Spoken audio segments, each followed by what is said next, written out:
777 Morningstar from Kingdom of Maharlika presents.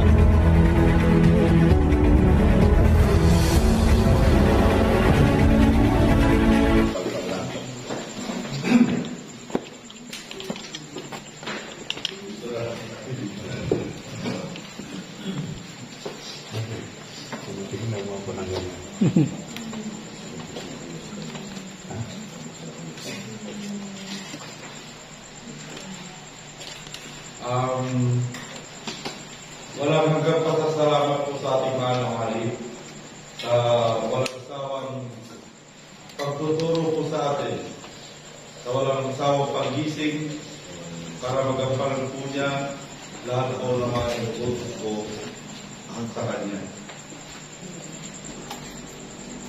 It's an honor to welcome our distinguished guests with our warm open arms. We truly love and appreciate your presence for joining us in the remarkable event in the Kingdom of Maharlika. In behalf of our King Generals, Administrators, His Royal Highness, the missing link of the Anointed One, our Chairman, President of 7 Morningstar Foundation Incorporated, His Royal Highness, Rodolfo Montenegro Palpalaco. Please make yourself comfortable. We will assure you that you will have a memorable, pleasant stay with us and positively a life-changing experience.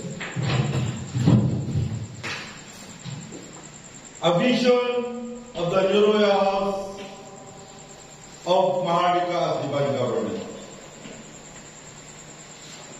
My fellow God-fearing, believing Maharlikan, my countrymen, good evening.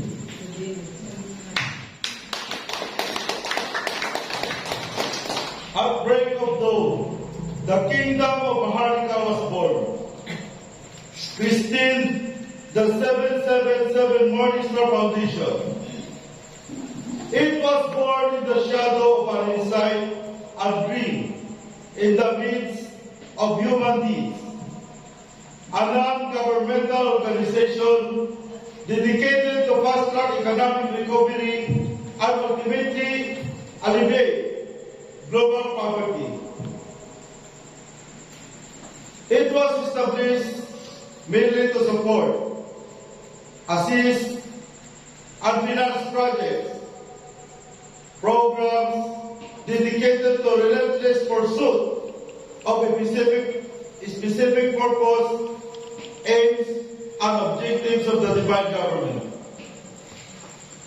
Yes, our nation has gone through various kinds of governments, from revolutionary republic and democratic, but nothing seems to work.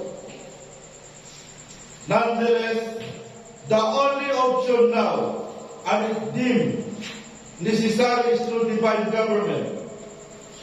A government with conscience and soul. During the past government, we have been blocked with all sorts of unfathomable, undesirable systems which causes graft and corruption and injustice. They have created a bad impression from nations of the world. They have branded us having a kangaroo government in which, in our local version, Zarzuela. Other words, it's circus. It's so despicable and unacceptable, but we cannot blame them.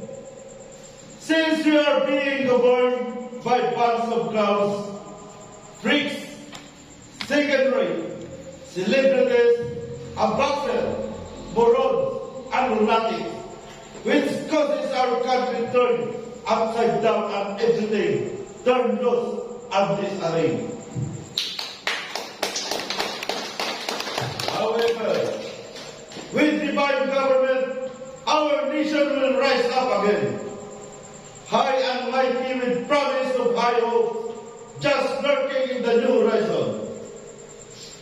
The Maharlika kingdom is the answer of the cry of the poor in agony and anguish. The light is fading. The day was almost over, and yet this late afternoon is the dawn of a new day, the day of Maharlika race. One of their own finally living there.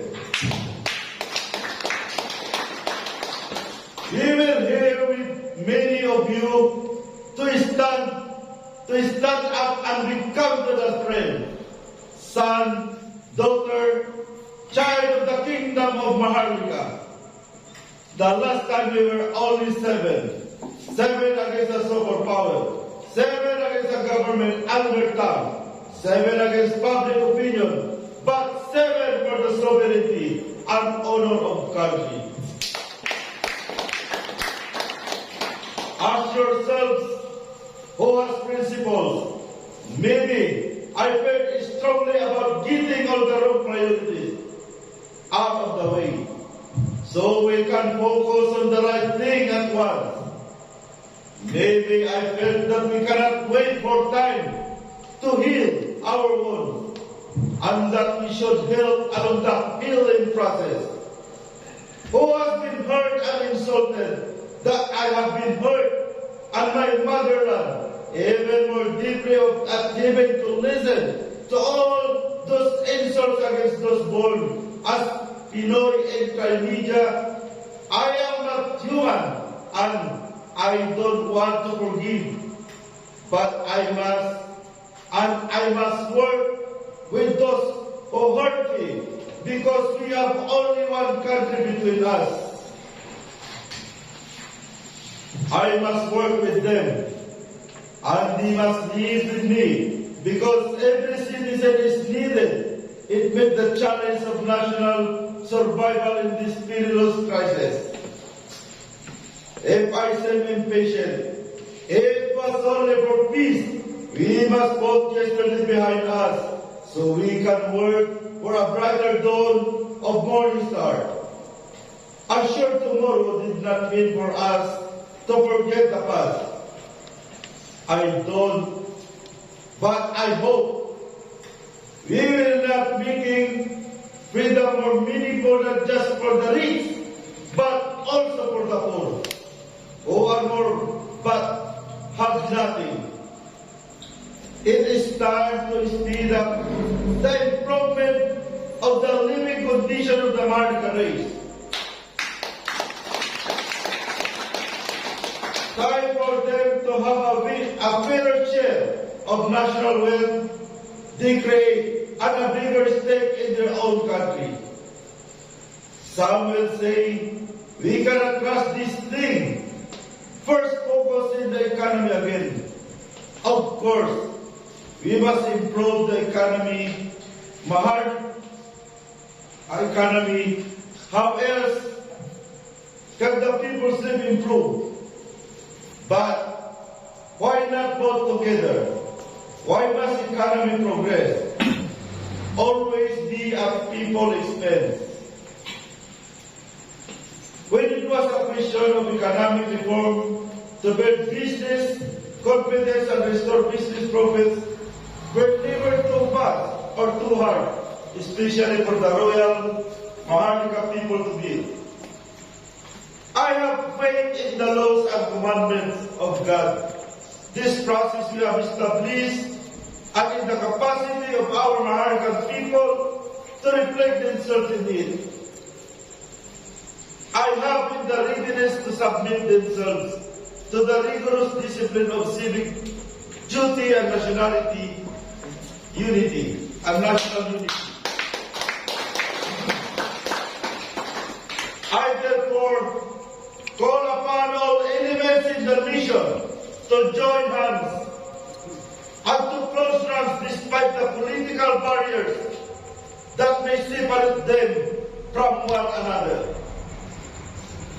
I trust, foreseeing the bitterness which the political faction we have recently engendered, and every citizen will accept his share in the common task of building the kingdom of Maharlika as a necessary condition of our national survival. Many years, Mr. Marcos had laid a foundation of a strong economy, where the economy was paying big dividends to its biggest stakeholder.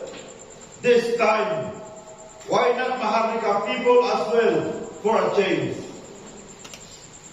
We always measure progress only by the golf courses of the rich and the casinos. I hope this message will not be taken badly by the rich. It seems it's always been their turn, and it is also their turn again. For it is the priority of my King's General's administration to create the environment of peace and order, in which business does well. But surely, it is time for the Kingdom of Maharlika to enjoy first priority in the program of divine government. Let the past get in the way of the future that calls for cooperation to achieve peace and priority. Finally, I felt that the common man have waited long enough for their turn, for their day to come. The day is here and now, and it come not a moment too soon on the centennial of the birth of Maharlika freedom. 125 years after coming, 75 years after the independence, 30 years of corrupted republic, and 30 years after the rejection of foreign investors. It is now the turn of the royal house of Maharlika to experience liberation, the proclamation of divine providence, the divine government. We stand in the shadow of those who fought to make us free. Free from foreign administration, free from domestic tyranny, free from power dictation, and free from economic backwardness. We acknowledge a debt of gratitude to Dr. Jose Rizal, Andres Bonifacio, Emilio Aguinaldo, Manuel Quezon, Ramon Magsaysay, Ferdinand Adrian Emmanuel Marcos, and the best chosen few for sovereignty and honor.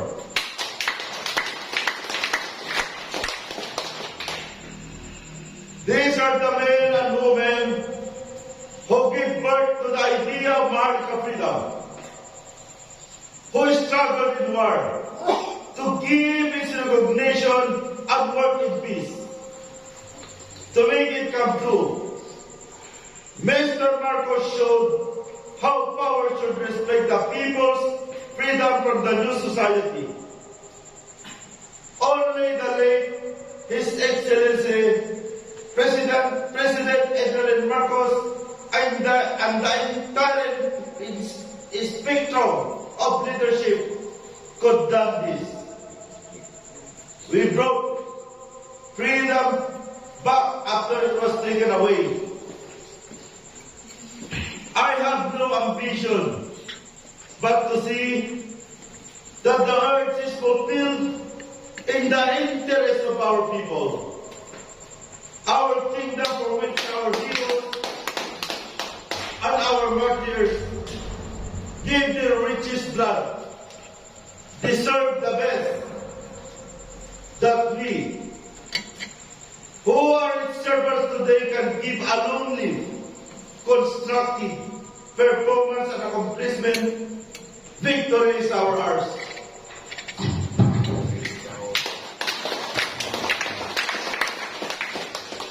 It also began the slow and difficult work as far as resources permit, to the best of our ability, in the limit of our energy. We will put a roof over their heads, foods in their tables, and clothes in their backs. We will educate their children and foster their health. We will bring peace, security, jobs, and dignity to their lives. We will put more infrastructure as their service to multiply their productivity and raise their income. But this time, things will be different. What will be generated will be more equitably shared. That sacrifices demanded will be more evenly carried. This much I promise. For every stone of sacrifice you carry, I will carry twice the weight.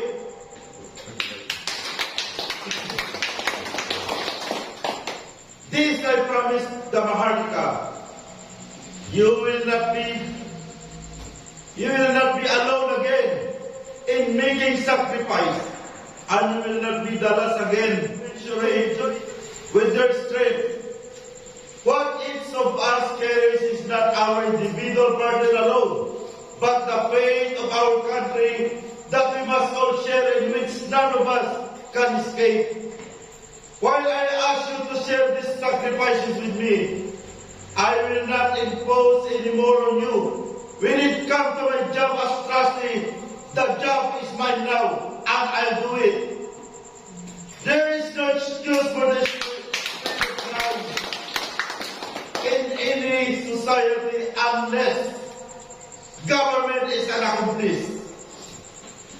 There is no criminal organization or criminal activity that can stand up to the government if the government is sincere about this stamping it out. We know that the major crime in our country are committed by hoodlum in uniform.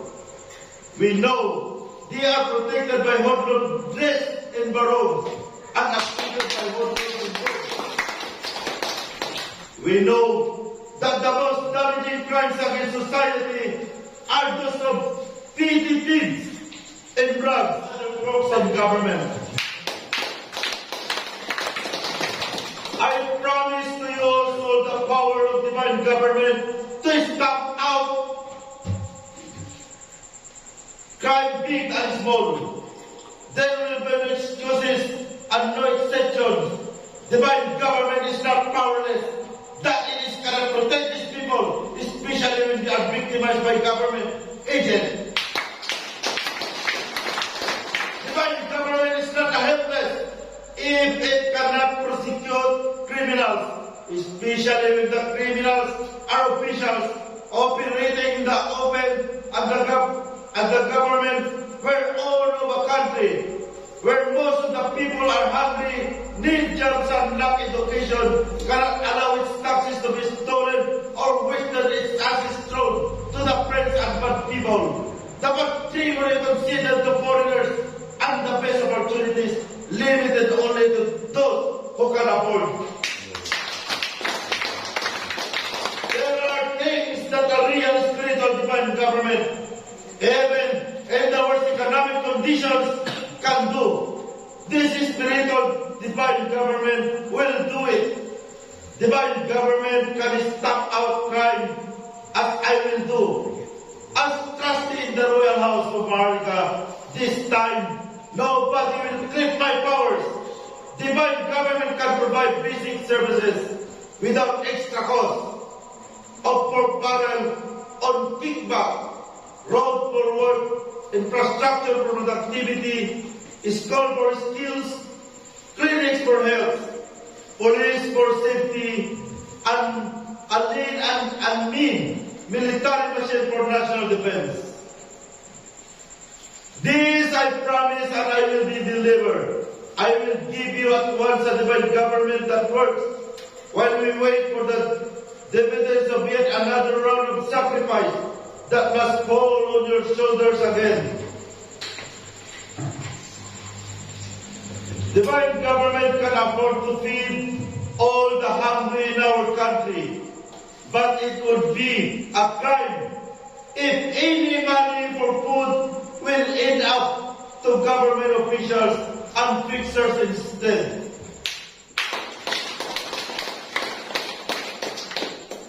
Divine government can afford to build all the roads that are needed, as you can see, on our highways, but it would be a crime to build up numerous roads to line more pockets. Divine government can afford to bring back the millions of overseas Filipino workers, jobs and dignity back home, but we shall protect their interests abroad and their families back home to start an honorable and decent living. Divine government can afford to give all the youth the complete education promises by the aid divine providence, but it would be a crime if any money for education was be spent on inferior textbooks and substandard classrooms built by pork barrel. Also, let us not forget the benefits of the senior citizens, widow, and orphans, innocent children who were being abused, neglected by the present government. But rest assured, this divine government is looking and working on this situation, and it's their policy that no one will be left behind. I appeal to the Royal House of Maharlika to search its conscience for a way to stand beyond me, for a way of life of peace and prosperity rather than against me. On the pork barrel issue, I find a way to convert pork into tuition subsidies in public and private schools. These are crimes I will make in my personal apostolate to punish graft and corruption throughout the divine government, whether in the executive, the legislative, or the judiciary. These early members of my Royal House of Maharlika family are swapped with officers of funny deals, which means deals under the table. I will treat all such offers as evidence for future criminal prosecution for graft and corruption.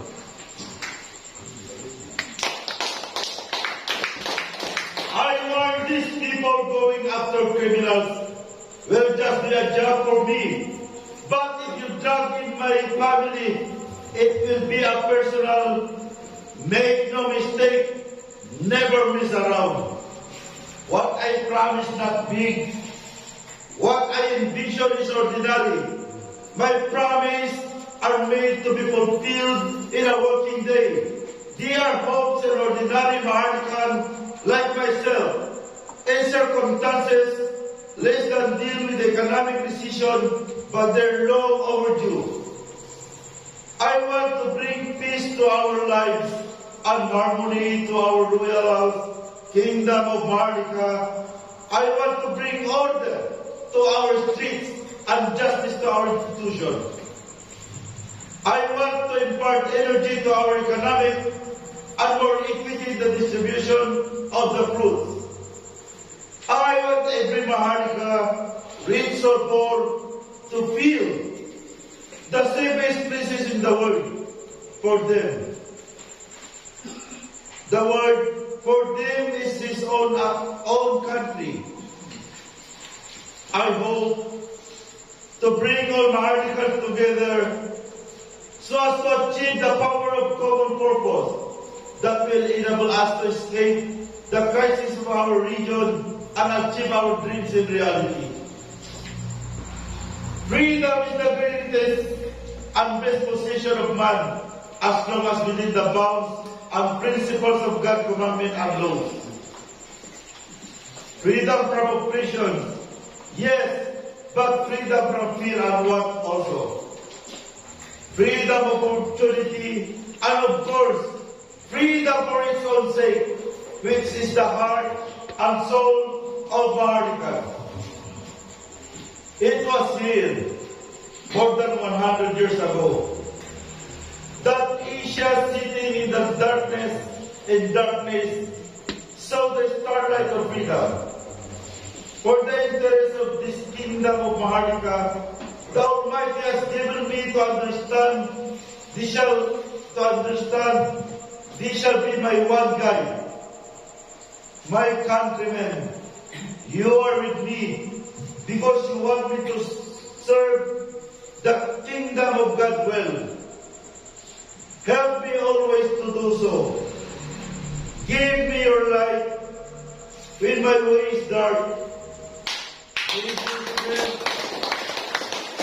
see me wicked, give me courage always to do the right thing. Help me build for our people in the new reputation of honesty and fair dealing. Help me establish a new integrity in our thinking, in our words, in our deeds. Let us be men of the best of our breed. Let us be true to ourselves, so that we cannot be false to any man or to any people. Then we can know the right things. And I ask your servant can do the right for all the world to judge. I have taken the oath of office with courage and confidence because I know that the wellspring of our spiritual strength, our history, is the history of a growing and expanding nation. A nation that millennium has kept. Maharlika shall be heard, and the application of these measures shall be relaxed, where stability, efficiency, and the common good should demand. Our voice must be heard in the whole world as the ultimate plan of our Creator. It is clear that we must stabilize the divine government finance consistent with our ability to tap legitimate sources of revenue and the judicious outlay of funds to meet current and future needs. With open accountability for our obligation at home and abroad. Our royal Maharlika people should not expect me to do anything but what is right, and I expect everyone to support me to the limit this resolve. I should be constant battles to graft and corruption and not tolerate irregularities of any sort under whatever name. Buying one's way to any political preference, economic advantage and social distinction will not be allowed. And I want this point understood from the beginning so that individual and party men will have other ideas and expectation will not be disappointed. Our kingdom of Maharlika people must believe and support in this resolve. I am to achieve any success in this direction is also your success. I meaningfully to fulfill my soul duties as laid down by the divine government. I will deal justly with every man and welcome anyone with legitimate grievances to submit his complaints. If his right or trampled upon, I am not committed to protect the right of certain groups as against those of others, nor to serve the special interests of anybody, right and justice and the supreme. Here as elsewhere or over the world today, people live and move in an atmosphere of anxiety still passing through a period of extraordinary tension and turbulence. They are constantly being harassed by a multiplicity of fears. The whole world is now in the turmoil, almost at the brink of total global disaster and disintegration. Time is so crucial that we have to act fast, swiftly and decisively. We have to work as one, bound by the principles of unity and harmoniously. It is a colossal challenge, but it is a very noble one. Joint collective effort is what the foundation needs to achieve the goals, aims, purpose, and objectives following and guided by the mandate of heaven. It is not comfort to us that in the predicament we are not alone. It serves us to know that in this situation the whole world is king. We do not need to feel and be helpless about it. We must guard against the indicious paralysis of despair, and certainly the alternative is not apathy. Share my resolve to make the light shine brighter yet by making our freedom more real for all Maharlika people. Have faith in the morning star that shines forever, that serves us alike, life and love, and as a saving grace of our nation, perhaps the world over. This foundation is the ultimate answer in our quest, searching for the elusive utopian dream of peace, justice, and prosperity.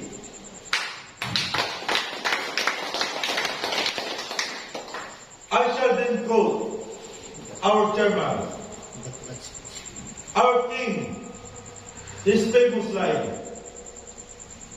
"Follow me, and I will give you victory." As proud and confident as I can be, I will claim then that the Maharlika kingdom and its divine government is the greatest of all and will be the richest nation of this planet Earth.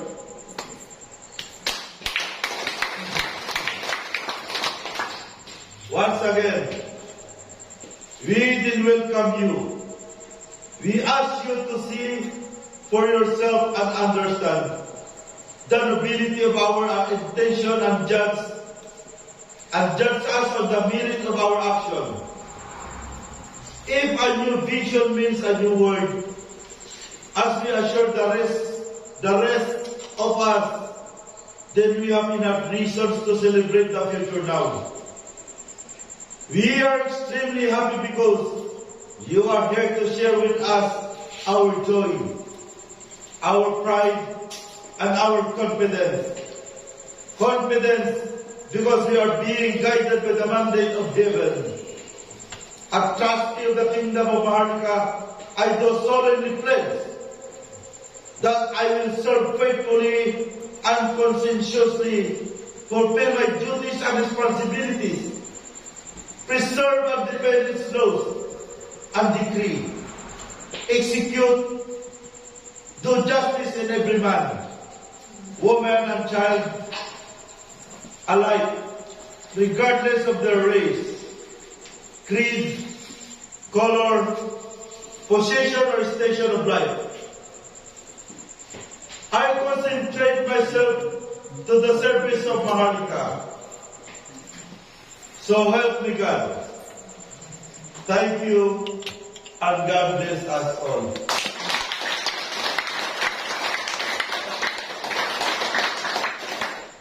Lang po. Ito,